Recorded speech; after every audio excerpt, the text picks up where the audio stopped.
Hi, everyone. Thank you so much for coming tonight. My name is Leanna Aguilera from Entertainment Tonight, and I'm so thrilled to be here with you guys to lead a discussion with one of the casts of the most incredible new comedies of the season. Right? And how great was it that you guys got a sneak peek at Thursday's 1-hour finale? So good. All right, guys, let's just bring them out right now. Please give me a huge round of applause for the amazing James Brolin.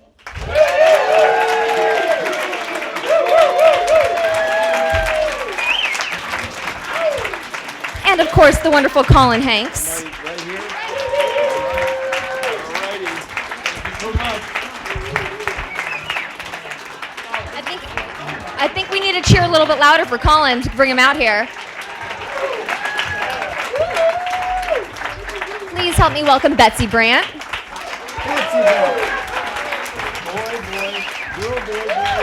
And next up, Thomas Sadowski.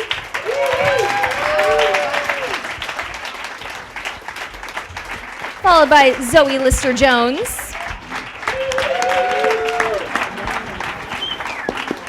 Dan Bacadal. And the lovely Angelique Cabral.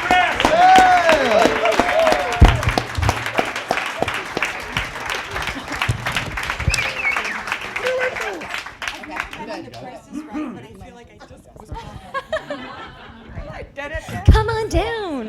That's what I felt. I felt like I was on the Princess. Dan, stop unzipping my dress.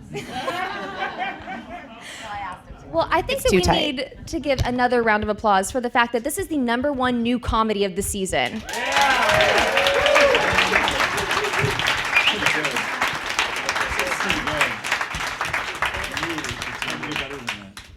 But what's so unique about this show is that it's doing something that no other show on TV is, where they are telling 4 different stories that most of the time are independent of one another. Now, for you guys, what are the pros of this format as opposed to a 22-minute consecutive normal comedy? Days off.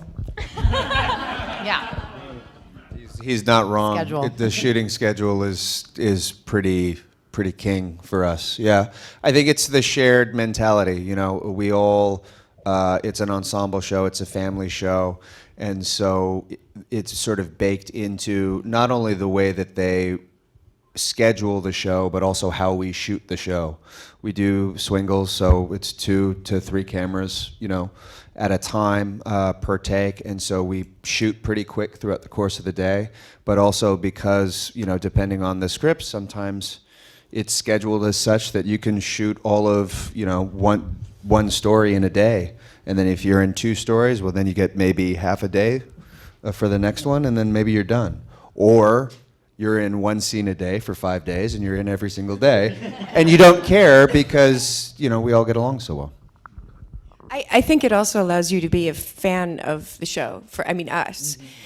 Because there will ultimately be some stories you're not in, and at the table read, I'm like, oh man, I can't wait to see that, and it makes it really fun for us to watch too. I think someone said that we're like the Game of Thrones of comedy. Is it you? I think it was me. But there is this thing where you might not see a fellow cast member until the next table read if your stories don't intersect. I haven't seen you all season. Yeah, Hey, exactly. How you doing? We had a couple moments, unzipping the dress. You see everybody. I see. Yeah, you see everybody. Because I just hang out. Can we start that we're the Game of Thrones of comedy? We just did. Oh, we yeah. did. Well, That's E.T. a- will totally just start branding that everywhere. Well, and this actually leads me to a question from Johnny out there. Thank you, Johnny. Is the show 100% scripted, and does the 4 stories lead to any room for improv? Lots of improv. Yeah, there's a lot of improv. I mean, Not a lot. we have a foundational script that Lots we of buttons. Lots of buttons. Yeah. We have button wars. We do. We have Where button we wars. try to Colin out-button usually each wins. other. Colin Yeah. wins those button wars. But A lot of improv, but nobody films it. that's the best way to say it. Yeah. Well, are there any major script changes right before a scene, or do things stay pretty by the book? Well, there was the Rams thing. Oh yeah. And we lost an actor. I think we do discuss it in advance and may make changes if we find either physical problems in a room when we're marking, or we have alts, right? We finish shooting a scene, and many times either the actor or the writers will come up with an alternate line that may work better, and then you have choices later. Maybe this is funnier once it's cut in. Maybe it's not so funny now. Maybe it will be later. We had Maybe we know they'll never use it, but we're going to shoot it once anyway, like that, just because we think it's funny. For the Thanksgiving episode, we had a storyline that took place in the Mexican market with myself and Giselle Eisenberg. And we all kind of agreed that we didn't feel like it was hitting on paper. And as we began to talk about it, Chad Lowe directed that episode, and between Chad and Justin Adler and myself, and we all kind of like did a real quick round table of, well, what sorts of things can we do that might fix some of the places where we feel like this thing isn't ticking? And we fixed it right there on the spot in the parking lot of an actual Mexican market, right down Very the street. collaborative. Yeah, it if was there's really an issue. It was for very very empowering. Bald men don't often feel powerful. But yet you do on this show. But in that case, you had two of them and Giselle. So Right. You- And Chad wears a piece. yeah. Okay, so we've got Game of Thrones of comedy, and Chad Lowe wears a rug. So tweet, and once your phone's out, as soon It's as a we're done. merkin, though. It's not on his head. Yeah. Poor Chad. He just had a baby, you guys. Come on. We love him. And it was actually him that had the baby. And the baby has more hair. Next question. Button, All that button. Chad Lowe did was show up, direct us, and give us nothing but love and then come support. back, and come the back. first opportunity we have Well, to publicly take slander him down. He Yeah. ain't here we tonight. all fucking took it. If you're not here to defend yourself, you're going to be a target. It's unbelievable. We are the Game of Thrones of comedy. We just Red Weddings Chad Lowe. That was amazing. Well, it's been roughly a year since you guys filmed the pilot for Life in Pieces, but take me back even further. What was the audition process like for each one of you? I imagine it was slightly different. Thomas, what was it for you? I had a really lovely phone call with Justin and Jason, and we talked a lot about what they wanted the show to be, where they wanted it to go, and I kept on sort of saying, "Wow, that sounds really great. Are you sure you're talking to the right person?" Like, you guys, you do know what my sort of history is. Like, they were like, yeah, we're going to play with it, and it's going to be like a lot of improv. We're going to come up with stuff together. And I was like, that sounds amazing. I have no experience with that. Because if I came up to Aaron Sorkin and said, I'm just going to try to improv this, I'd get killed. So, like, I kept on sort of saying to these guys, man, this is like the best idea ever. I really want to be a part of it. But are you sure you're actually talking to the right actor? And they decided, yeah, that they were. And I think my audition process was actually the first day of shooting. Correct. Wherever we were all sort of standing there, and Anj was going, "Okay, Tommy, it's gonna be okay." You know, Like, so they give us a lot of notes, and then we like do them, and it's like don't take it personally, because in comedy, like, we do a lot of times, and it's totally different. Like, Yeah. don't worry, don't spiral. It's totally fine. It's totally fine. I'm gonna carry you through this whole season. It's gonna be fine. I was like, just look at my eyes, just look at my eyes. Well, for Zoe and Dan and Angelique, what was the audition process like for you guys? I mean, we loved the script and we wanted the job. I mean, it was like you test and you go.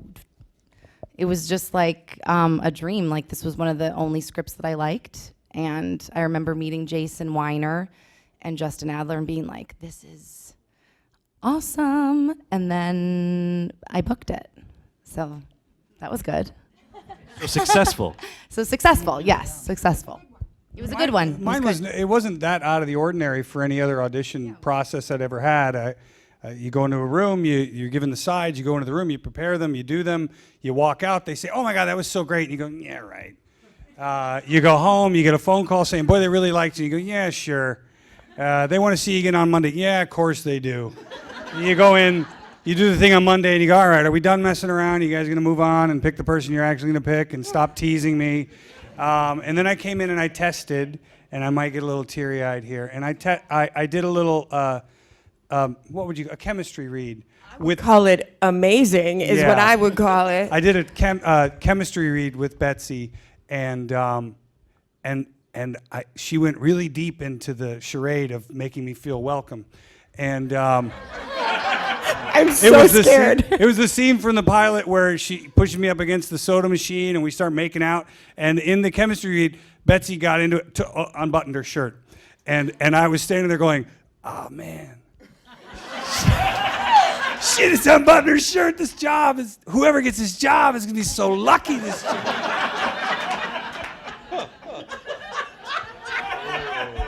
And then there was a test in front of a live group of people, which is, Like you this, know, like you go and kind of do like your thing this. like this. And I thought, well, it's not going to be me, but this was really fun, and I'm glad this all happened. And then I got the job, and they said, you got the job, and I said, oh, great. When am I going to be replaced? Right down to, no kidding, yesterday texting Tommy and saying, I don't think I'm invited to this SAG thing.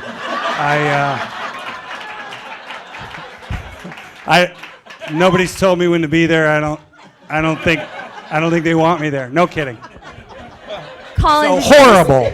Colin, Horrible. did you have a similar audition process? It was the exact same thing. I did I a unbuttoned chemistry my read shirt. with Betsy. And I said, I know they're going to give the job to Dan Bacadaw, that motherfucker. No, I will be totally honest, and I feel embarrassed to say this, but this was completely foreign to me because I did not have to audition. They asked if it was something that I was interested in doing, and I read the script, and I just thought it was just one of the best network comedies I had read in years, and I sort of just jumped off the cliff and said yes please, and then all of these amazing people filled in, and I'm just so glad that for whatever reason I made the right call. Well, and we actually have another audience question for the amazing James Brolin. And Scott Berkman wants to know, how did you create your character in audition? In audition? Yeah. I don't remember auditioning. No, my first day's work was also my audition, but with the agreement that the 10 of them could vote me out when the day was over. And I'm serious, I felt that way. If I wasn't right, then... But the truth is that Aaron Kaplan, this was the third comedy that he had sent me. The other two, I went, that's funny. Yeah, that's funny. That's funny. But with Life in Pieces, I was on the floor laughing. So that was the difference. And the other two pilots didn't sell. So, and I knew this one would. I just knew it, because I've had, I can't stand being in a pilot that doesn't sell, and I've had two, and it doesn't feel good. So that's my history. Well, and you've said before, actually, that your character reminds you much of your own father, Henry. Yeah, well. So what other personal touches and nuances have you been able to infuse in the character because of that connection? In my battle with the writers, we had a wonderful meeting with 10 writers after I sat with with Justin Adler, who wrote the original script, which I just loved, and I loved the character, and I understood it. And we played tennis a little bit about who the character was about, because I told him what I thought, and he said, well, no, it's more like my dad. And I said, it's my role, So anyway, he began to see, the more you sit in the shit, the less you smell it. And he began to see my side after a while. And it was very real to me. I mean, as far as I'm concerned, to this day, I'm playing something I really know about my father. And because there were other writers coming in and not understanding quite, I pulled in another person that I know very well, and so it's it's 80% my dad and 20% Joe Mortimer, a friend of mine, who was a 747 pilot who nobody could figure out how in the world he ever had control of a 747. So that's my story. I don't think I've ever met an actor who actually likes the audition process. Do you guys have any tips or tricks to share? Can I say one more thing? Yes. I never got a think you're role I gonna. ever read for. What? I never got a role that I ever read for. So I avoided like the plague, of course.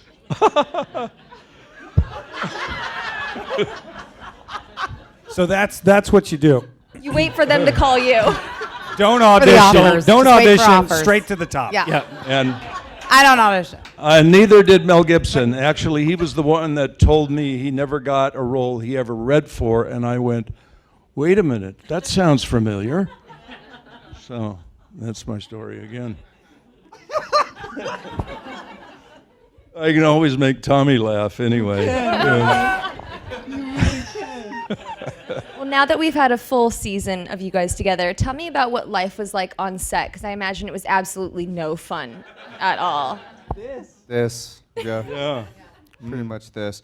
I think what was cool is that because of the nature and the structure of the shows, you know, we all spend time with our individual families within the show, but then we have what we've started to call the family day, which is everybody, because there's always tends to be a story per episode in which the whole family is together, and those always seem to land on a Wednesday, and those are a lot of Yeah, fun. we love the family days. Those are really great because again, it's a chance for all of us to sort of take stock of how the other's doing, and it's those days we end up probably having the most we need to do, and we it takes us the longest to get through it.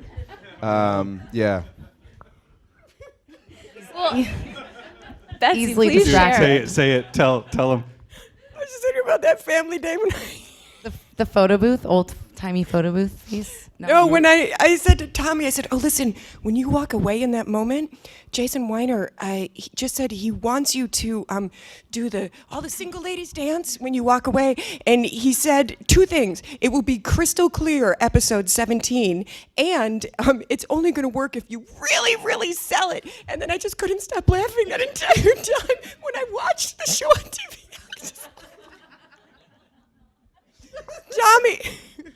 Tommy was just, and then when they called action, Tommy just started laughing. Because we were both picturing Tommy doing the Beyonce, all the single ladies dance.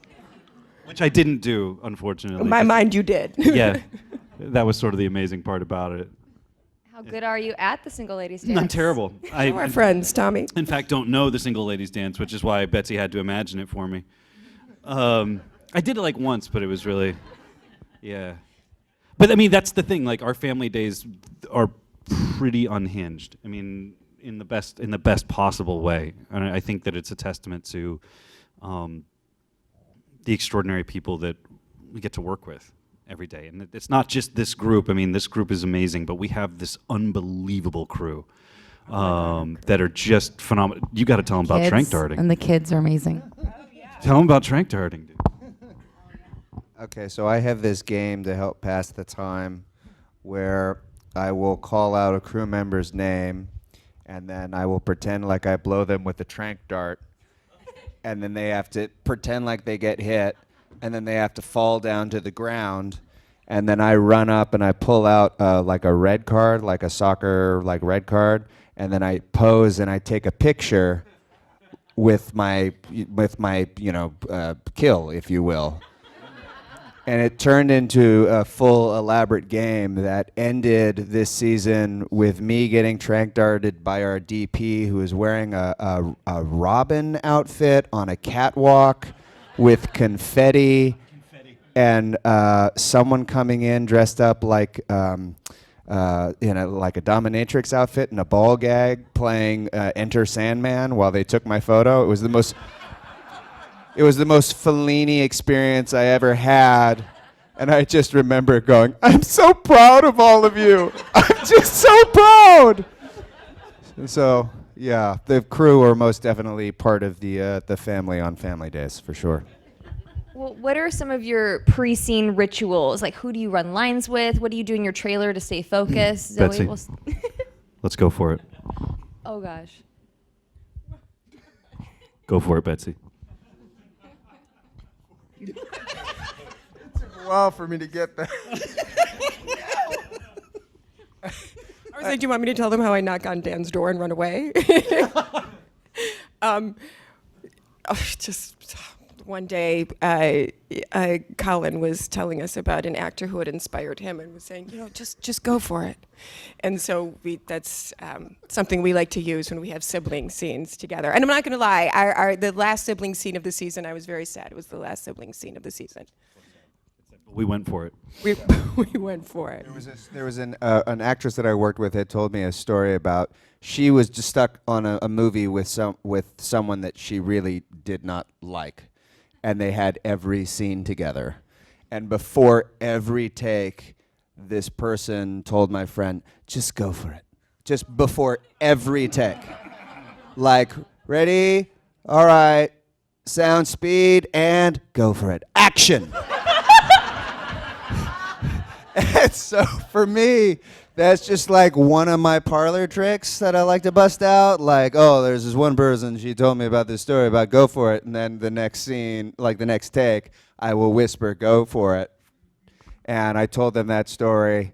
And then by the end of the day, Betsy had broken into my trailer and wrote go for it in lipstick on my mirror. That was there all season long. So yeah, we always try to sort of keep it loose. We don't really run lines too much. We barely know our lines. Yeah. No, but Jim doesn't true. read them in case he's gonna, not get the job. So We'll do literally a walking read through while we get marked. And the next thing I come in and I'm ready for a couple of rehearsals, it's a take. So many times we just go for it.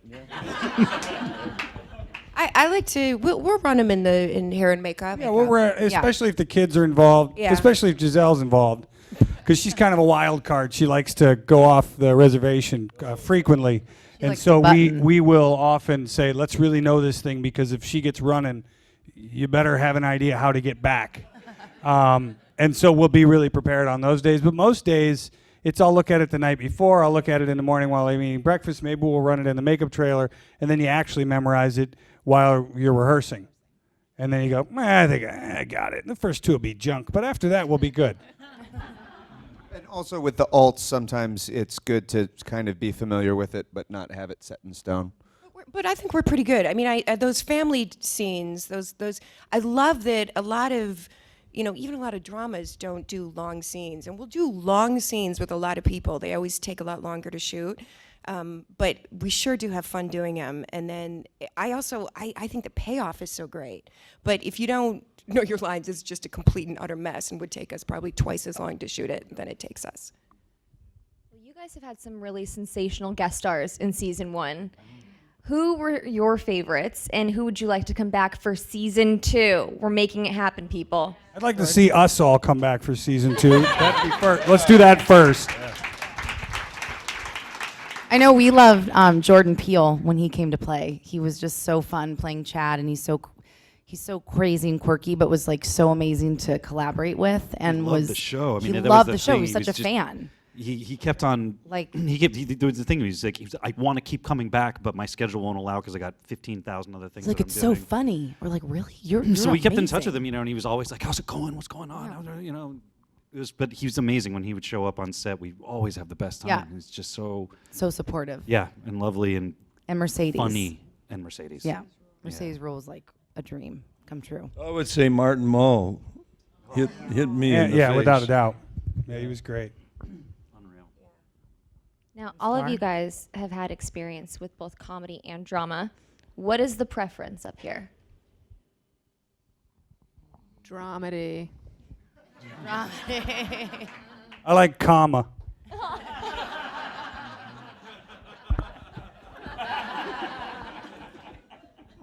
No, you know what I think?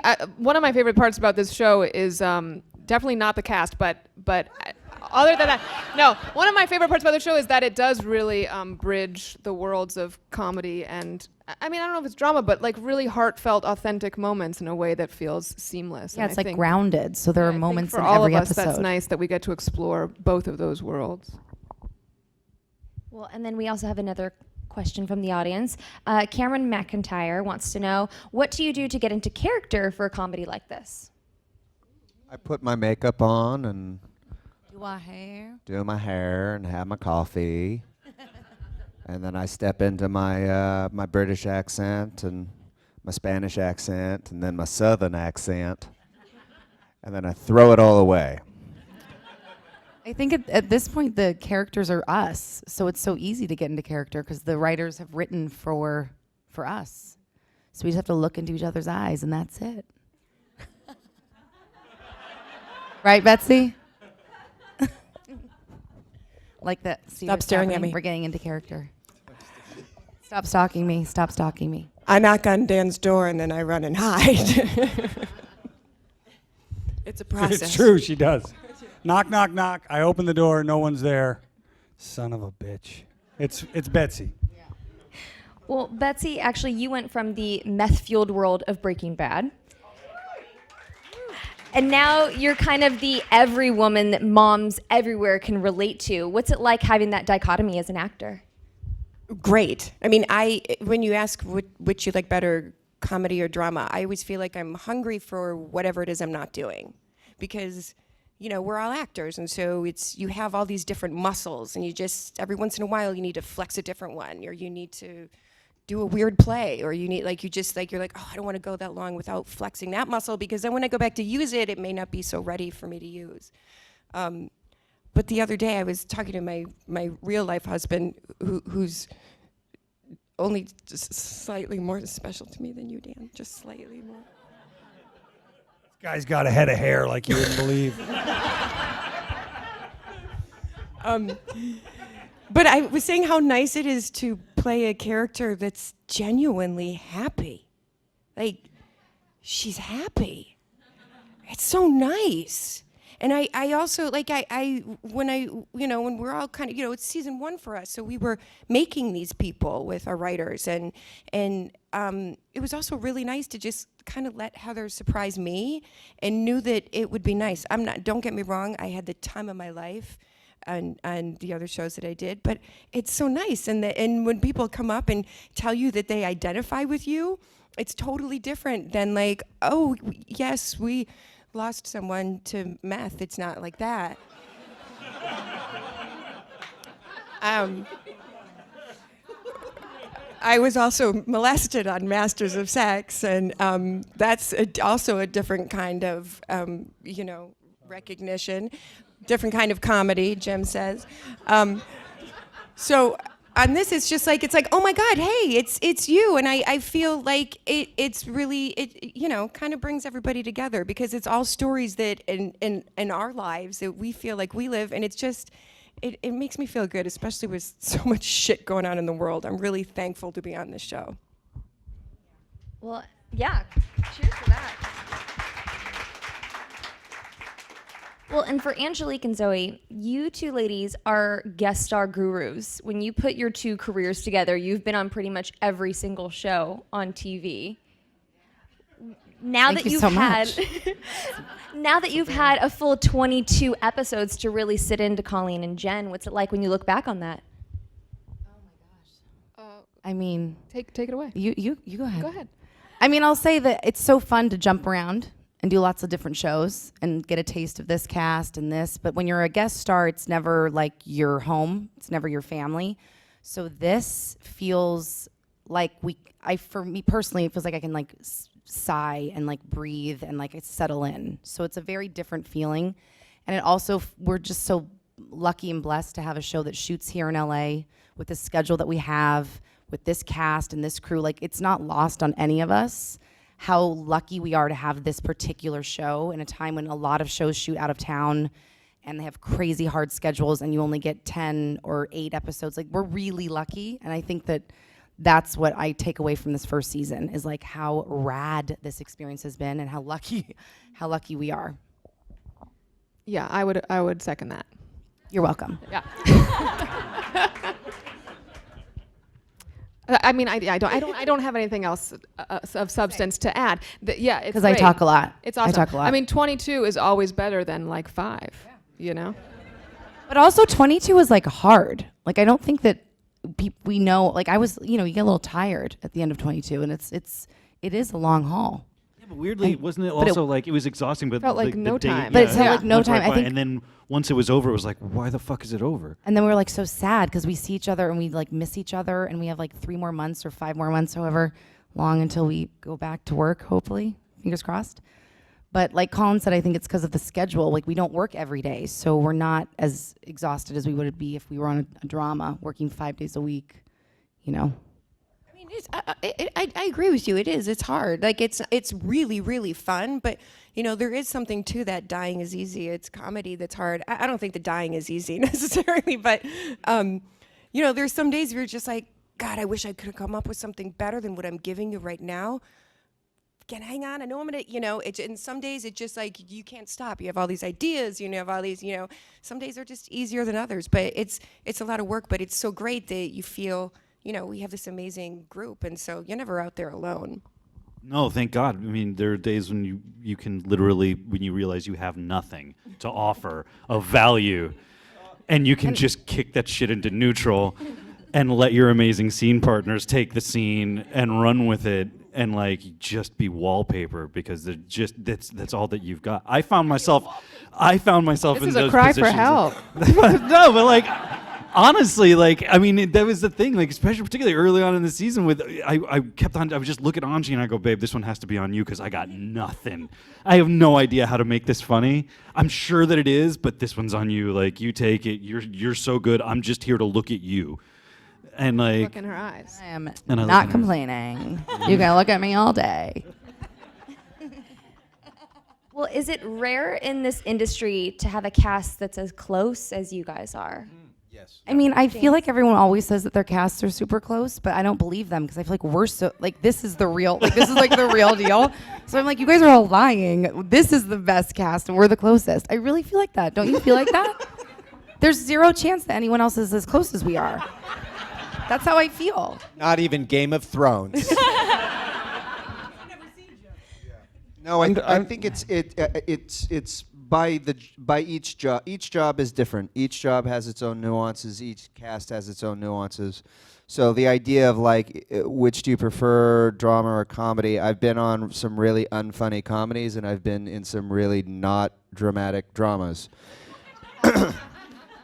or melodramas, if you will. And so it really depends on how good is the material and how good are the people that are making it. And I think with all of us, there's so much about this job that feels like we've all hit the jackpot and we all sort of fire on all cylinders. And whenever one of us is lacking, or if the story is lacking, everybody gets together and picks it up and tries to make it as good as it can be. And when you have that sort of team mentality, and you all get along with each other, I think that is really when you all do when the best work happens. And that happens whether it's a comedy or a drama. It doesn't matter which one it is. yeah. And by the way, that happened like right out of the gate. Like Pilot, during I the think, pilot, yeah. we all started checking in with each other, going, Jesus, this is amazing. Like we're all Like it felt special it and just like really shiny. felt yeah. Yeah. Group emails, huh? Lots of group emails. Yeah. Group love. Yeah, nothing to hide. And I think it's because we've all been a part of other shows that have gone different amounts of time that have been fine, but maybe didn't feel like this. And like this just feels different. I think that a big part of it, these things start at the top. And when you have a cast that is helmed, there's no hiding it. I mean, Diane and Jim are the top of our cast. And the way that they treat us, the way that they treat each other, the way that you see the respect that they have for the material, it trickles down. So everybody else has to behave themselves because mom and dad are behaving themselves. And I feel like that's where healthy families come from in a TV show is if the first 4 people are shitheads, then everyone else is going to go, I'm going to be a shithead too then. Why not? I've been waiting my whole life. But in this case, and that is meant, Jim, and to Diane, as a thank you, because it keeps the rest of us in check. I know that I could easily go to asshole, but I know I'm not allowed to because Jim doesn't. And James, Often. for you, how does this cast compare to? This is my, I think, 17th year in primetime television, right? And well, not to brag, but Brag away. but so I've seen a lot of casts, and they were all, you know, I love actors in my life, especially when I'm directing. I love actors, but I wouldn't want to go to dinner with one. But these guys, and you know, I've always gotten along so well with everybody, and people, they'll tell me, you know, you don't want to work with her, she's trouble, and I've never had trouble with anybody. If that's their way to get there, that's their way to get there. That's how actors are trained well. But these guys, I think we could be in the same bunkhouse for a good month, and it's just different. I don't know why. It's just different. Well, Yeah, and we're you very spoke a little close. bit about this, but to have James and Diane as the head of your TV family is pretty incredible. Now, for the cast, what were your first introduction like? Any nerves? Oh God! Oh my God! Are you kidding? Yes. Yes. Nervous to meet you and Diane. Talk to me. I mean, I remember when I saw Diane in Hannah and Her Sisters when I was in college, and was just like blown away everything she's done, and just, you know, as a female actor. And then, and you guys, you know, like, we all know this, when you work with someone that you look up to, you're like, please God, don't disappoint me as a human. Please, like, I love you so much as an actor. Please God, don't disappoint me as a human. And I say she's like Glinda the Good Witch. She is just amazing, isn't she? It's like, no matter what is going on in the day, it's like she comes out in her bubble. Oh, hello. And she is the sweetest. She treats us all like her kids, and she is just the sweetest and fucking funniest woman. And God, I felt really desperate after we shot the pilot, like borderline crazy, because I was like, if this has to go.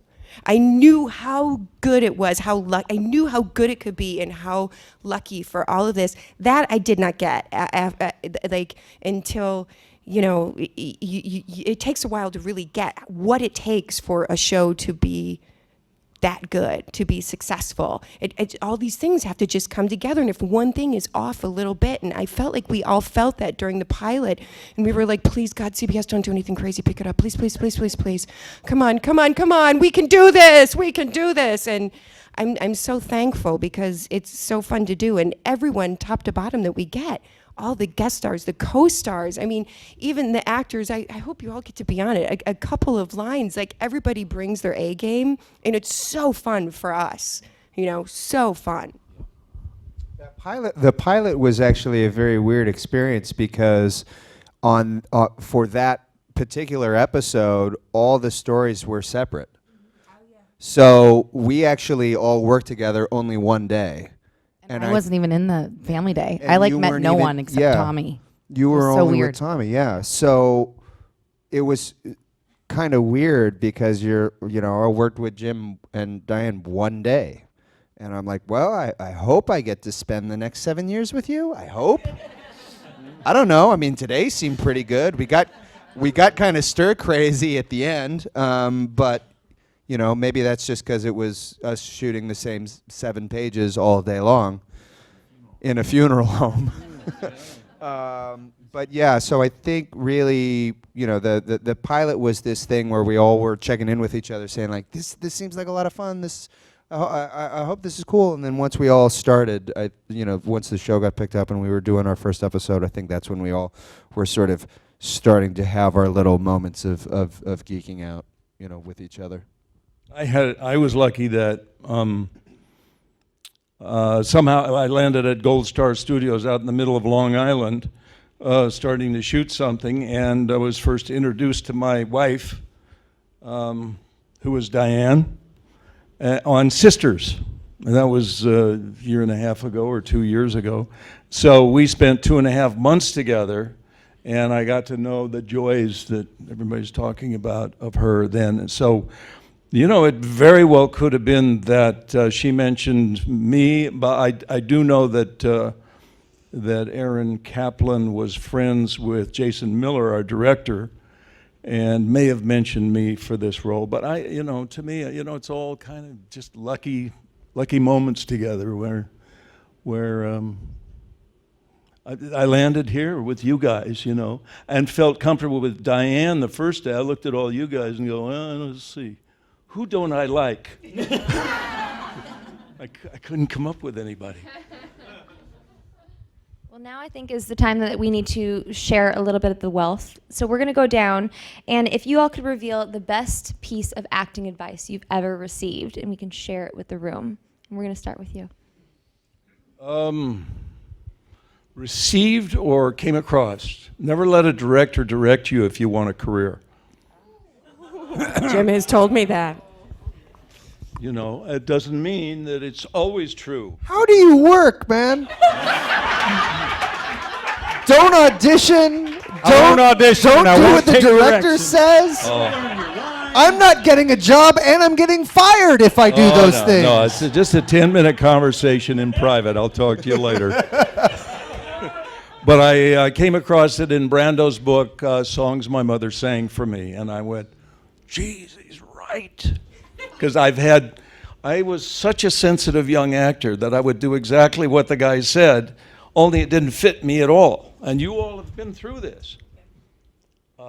And the day I woke up and said, I know what to do, fuck you, I'll play dumb. And it worked. Everything started to work then. Colin, do you have advice for someone who's not James Brolin? Don't ask next time. Oh gosh. To be honest, I don't really know. I don't really know. I think more than anything else, it's realizing that obviously you show up on time, you have your lines memorized, and you hit your marks. That's really all you need to do. Everything else is up for interpretation. You can beat yourself up over the biggest of scenes or the smallest of lines, whatever gets you through it. It's different. But I think the thing that I've learned is that, you may be number 98 on the call sheet, or you may be number 1, but it doesn't change the fact that there are probably about 98 other people there on that day that are trying to help you do your job. And there's probably another 100 that you will never meet afterwards that are doing their jobs to try and make everything look great. And so it's really more about chopping wood and carrying water, finding out where you fit in and making sure you do your job and not bothering everybody else while they do theirs. You're so positive. I'm going, the crew is not allowed to laugh, thank God. They're not allowed to comment on anything, thank God.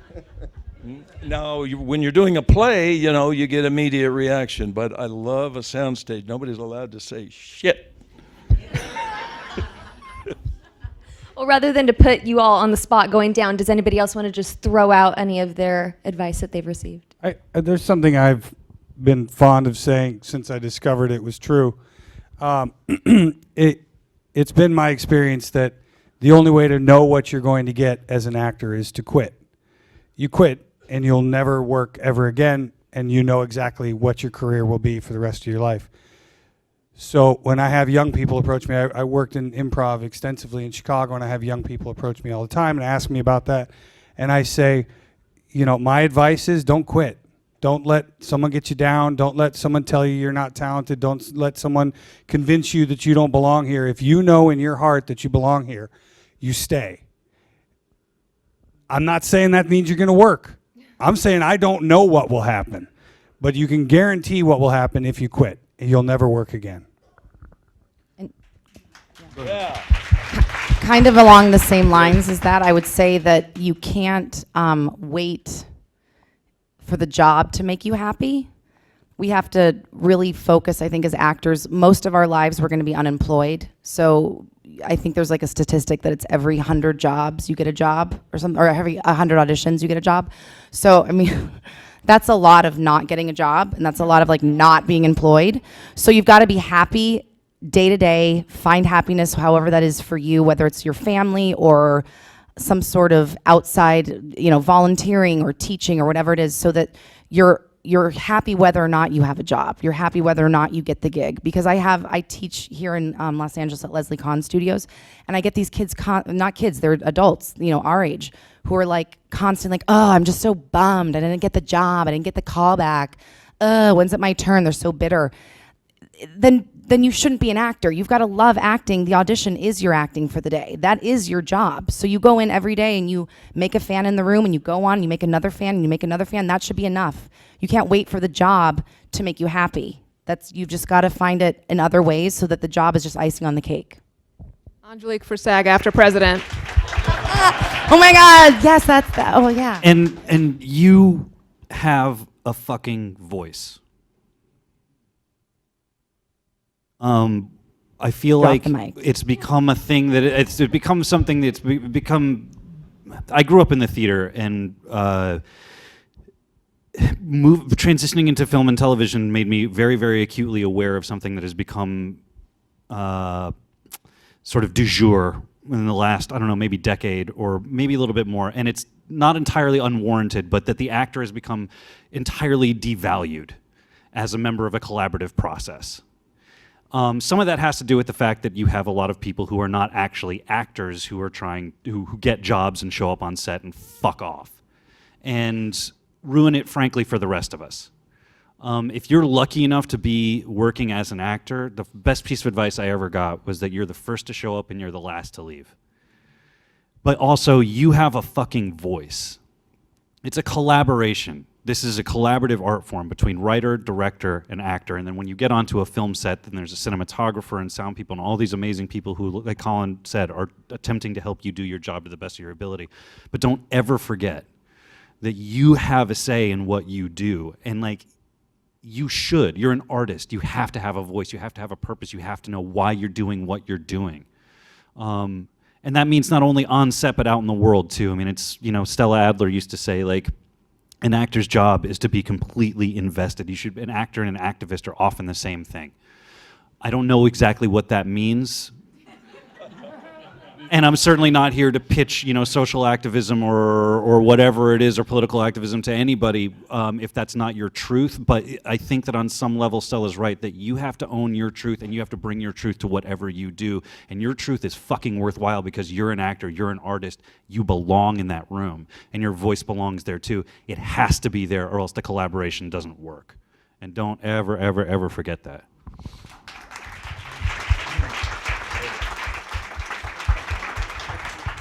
You want to be VP He now? should be Yeah, president, so and I'll maybe be now his- Tommy's yeah. president Yeah. and Angelique is VP. Or I could be She's VP. secretary. Yeah. I take really good notes. Can Yeah. I be historian? I want to take the pictures.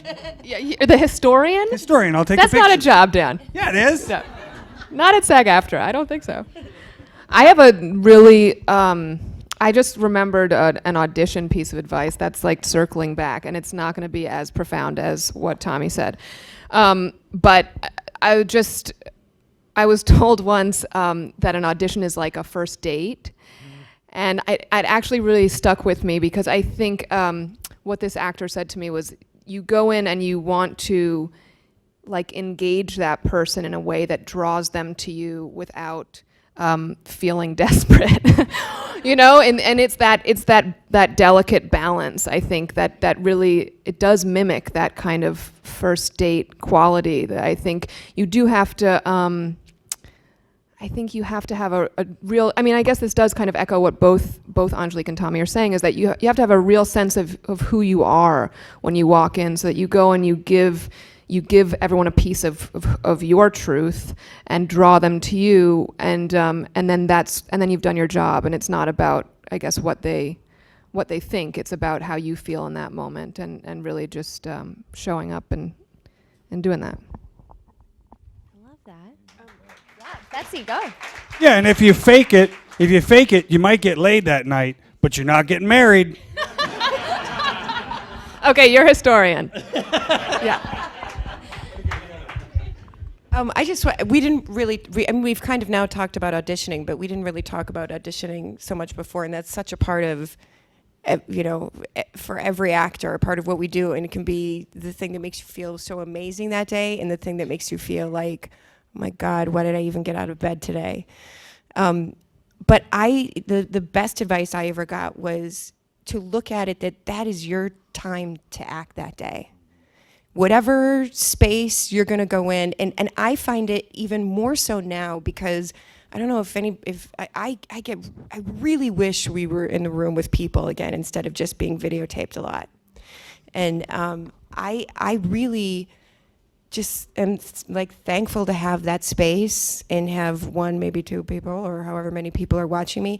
And in those days when, I remember when I first moved to LA and I'd go out for, pilots and stuff, and I'd be like, blonde girl, blonde girl, blonde girl, blonde girl, me, blonde girl, blonde girl, blonde girl. And I thought, okay, so I'm probably not going to get this gig. And but I was like, that's my time to go in and do what I want with that character. And again, it's just an opportunity to use these muscles. And we all have that need. Sometimes it's kind of sick that we're actors. We have to do it, not because this business is so easy and so fun, but it's who we are, and we have to do it. And just, when Tommy says you have a voice, you do. And when you are in that auditioning room and you're auditioning, that's your moment and that's your time. You're going to play that character the way you see him or her. And no one can take that from you. I always leave feeling good about whatever happens, you have that.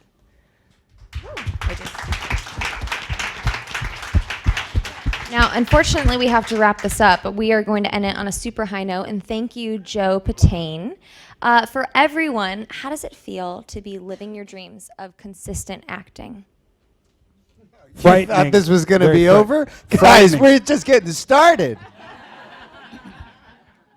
Someone else. It's frightening because you think, oh, great, it's good now, but Jim and I were just talking about it backstage. Like, what the fuck am I going to do if we don't get picked up? I might never work again. That doesn't go away. And I'm here to tell you, I've talked to Diane Wiest, and she feels that way. And we all go, are you kidding me? It's Diane Wiest. You go, yeah, no, don't worry. She feels that way too. So that never goes away. Shitty night. is the answer to your question. We feel shitty. Horrible. Guilty. Positively guilt-ridden and shitty. Yeah. No, I think we all feel blessed, but we're actors, so we're just Right. deeply insecure. There's like a Just herd of buffalo. It's a complaint of actors, is what a group of actors is called. Is called a complaint. Jim said something really beautiful and lovely and true.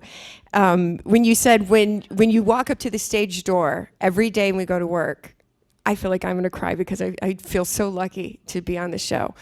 Jim said when you walk up to the stage door, you don't know what's going to happen when you open the door, but you know it's going to be good. And that is like, I wish that for every single other actor. I mean, we're all in this together. We all have good days and bad days, but like to know that you have that is like, it does not get any better. I mean, I would probably do this for free, but I'm happy to take the money. But it's amazing. Amazing. Thank you guys all so much. And thank you so much to the cast. Everyone, make sure you watch the 1-hour finale of Life in Pieces this Thursday, March 31st at 8:30 p.m. right after Big Bang Theory. Woo! Thank you guys.